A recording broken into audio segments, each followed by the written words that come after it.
পুজো কিন্তু আর বেশি দেরি নেই। কে কে পুজো শপিং অলরেডি শুরু করে দিয়েছো বলো তো? আমি আর আমার দিদিও কিন্তু সেদিন চলে যাচ্ছিলাম সিদ্ধেশ্বরী নতুন আউটলেটটাতে শপিং করার জন্য। মূলত সেদিন কিন্তু আমার দিদি আমাদের শপিং করিয়ে দিত, মানে আমার মা বাবা আমাকে আমার বড়মশাই সবাইকে, আর আমিও কিন্তু আমার দিদি জামাইবাবু আর আমার সোনার জন্য সেদিন শপিং করাচ্ছিলাম। আসলে দিদির অসুস্থতার কারণে ও বেশ কিছুদিন বাপের বাড়িতে মানে এই বেথুয়াতেই ছিল, আর এখন যেহেতু ও শ্বশুর বাড়িতে চলে যাবে তাই কেনাকাটিটা আমরা অনেক আগেই শুরু করে দিয়েছিলাম। আমি আর আমার দিদিই কিন্তু এসেছিলাম সেদিন। আর এর আগেও কিন্তু একদিনকে আমরা সবাই এসেছিলাম কিছু কেনাকাটি করার জন্য, তবে সেদিন কোনো ভিডিও আমি নিতে পারিনি। আমাদের একটা জিনিস এক্সচেঞ্জ করা ছিল, তাই প্রথমে আমরা কাউন্টারে গিয়ে ব্যাপারটা মিটিয়ে নিলাম।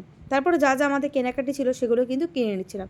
ওখানে কিন্তু বেশ ভালো ভালো অফারই চলছিল, তো আমি একটু ভিডিও করেছি।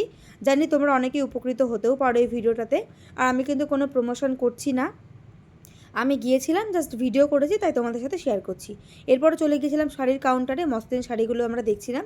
আমার দিদি কিন্তু সেদিন একটা মসলিন শাড়িও নিয়েছে। আর এই দোকানেই না, খালি আমরা কিন্তু অন্য একটা দোকানেও গিয়েছিলাম সেদিন। সেই ভিডিওটা কিন্তু আমি পরের পার্টে পোস্ট করব। তো আমাদের সমস্ত কেনাকাটি হয়ে গিয়েছিল আর আমরা চলে গিয়েছিলাম বিল পে করার জন্য। তো কেমন লাগলো ভিডিওটা